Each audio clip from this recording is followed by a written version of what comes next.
Our next guest was truly a trailblazer 10 years ago when she sounded the alarm on the shrinking gap between men's and women's alcohol consumption.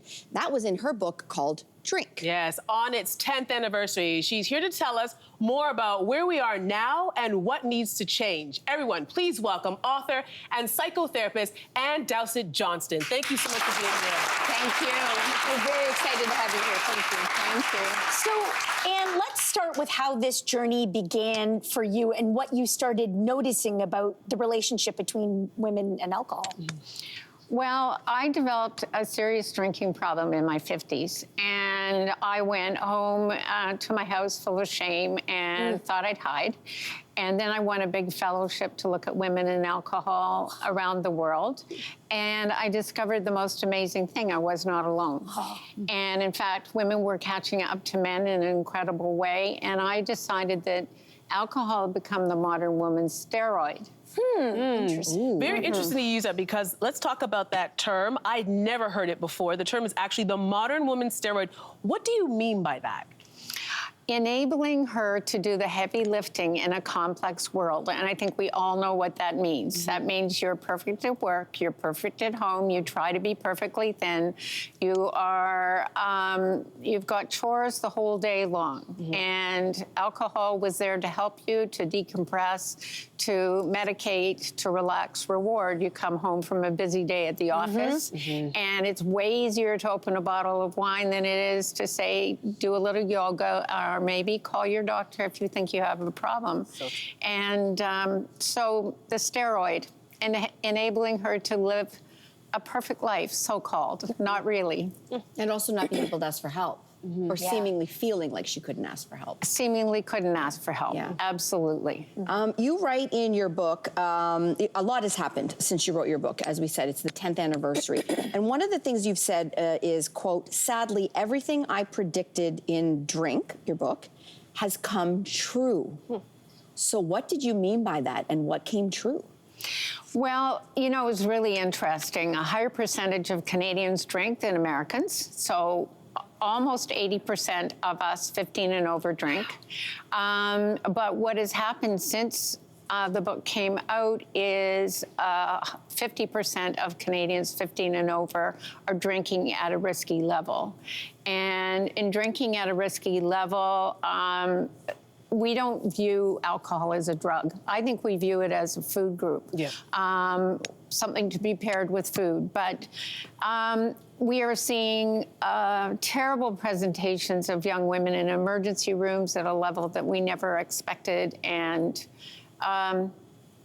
we've got a health crisis. And the use of alcohol by women is on the rise too. Why do you think that is? What happened?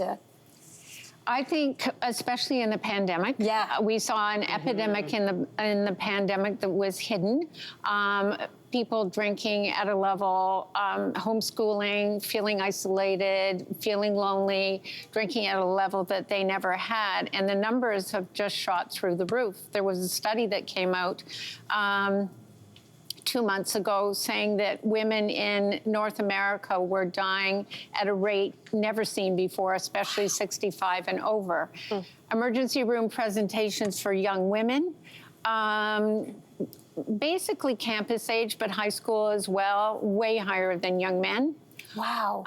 You know, that's the first time they'd seen that. Like, the first time they'd seen that. So, you know, I was hoping, and my mom was an alcoholic. I obviously was as well, or am, and was really hoping that we wouldn't see these numbers go this way, but they did. You did. And you say alcohol actually hits women's bodies differently than men. Can you explain that? Yeah, telescoping is real. So what that means is women become addicted to alcohol way faster than men. So why? Democratically, we're equal. We all know that in this beautiful country, but metabolically and hormonally, we are not. And we tend to have more body fat. And body fat doesn't have as much water, which means that the alcohol goes into our bloodstream much faster. Right. It's not being absorbed. No. So we both get strokes from alcohol, but women 4 times faster. We both have cognitive decline from alcohol, but women much faster. And the story goes on. So alcohol is connected to 200 diseases and cancers. It's serious stuff. Yeah. And as I said, we don't see it as a drug, but it is. Yeah, absolutely. It's very serious. And I want to talk about the drinking guidelines, because the new guidelines say that no amount of alcohol is safe, and anything above 2 drinks is considered moderate to high risk. A week. Right? A week. Two drinks a week. Now, prior to that, the suggested number was no more than 10 drinks per week. That was for women, and 15 drinks per week for men. That is a huge jump. So what's the science behind this change? You know, when my book came out 10 years ago, the science was already there, and some of it came from Canada. We have brilliant researchers here in the alcohol sphere, but no one wanted to hear it, and the alcohol business was at the table, and in Canada, and they said, you won't be telling people that they can't drink. So people got serious. People got really serious and said, the science is there, it's a carcinogen, it isn't healthy, and we're going to lead the world. Canada is leading the world, and now the United States is looking at following suit and saying that no drinking is safe. We have ingested this notion that a glass of red wine is good for your heart health. Yeah. And we've known since my book came out that that isn't true. It isn't a protective factor. But we have loved knowing that, loved to think of it. And so we're we're saying, wait a second, I pay my taxes. I raise good kids. I work hard at work. What I do on my Friday night is my business. Don't tell me what to drink. So there is a real feeling of, is Canada the place where fun went to die? But indeed, I'm so proud. I'm so proud of the people who led this and were as clear as they were on drinking. I mean, listen, the guidelines that you talked about last year, they hit me hard. I was been making a lot of health choices in my life, and I cut alcohol out of my life last September. Bravo. As a result of a lot of this, but also health more than anything. And there's been now a cultural shift. We're starting to see this discussion change, but what more needs to be done to be like, don't worry, if you're not drinking, life is still pretty fun, guys, and more.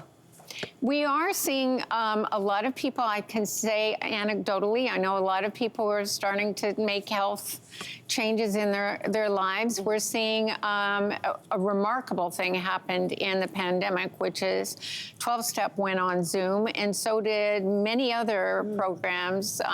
She Walks Canada and She Recovers, born in Canada, but international. And so there's lots of support out there if you need support. If you need support in doing something about your drinking. The other thing that happened is non-alcoholic choices are through the roof. They're amazing. Yeah. For the record. And they're everywhere. Yeah. They're everywhere. And they're everywhere. I'm no prohibitionist, I just want to say, but I think your options are there. If you want to live a healthy life, there are options there weren't before. And can we end with you telling someone out there who thinks they might have a drinking problem what they can do, where they can go? Yeah, the first thing that I would suggest is ask you, are you numbing or self-medicating a problem? And then I say, keep a diary. Keep a diary and write down in the morning what you want to drink that night, maybe 1 drink, maybe 0, maybe 2. See if you can keep your promises for a week. That's the first thing to do. When you're walking into a party, if you should choose not to have a drink, I suggest have your own non-alcoholic option. Always have a drink in your hand. And if someone says, what's wrong with you? You know, surely you could have one. You just say, I'm embracing a healthy lifestyle as you are. And say, how are your kids? Quickly deflect. Very smart. that. Very smart. Good And advice. fascinating conversation. I'm so glad we're revisiting your book 10 years later, and thank you for sharing this information. Thank you. Thank you. A really important topic. Why don't we take a quick break right here, and we'll be back right after this. Hey there, what did you think? Drop your comments below and join the conversation. And don't forget to like and subscribe so you can find more on everything from food and fashion to pop culture and current events. See you soon.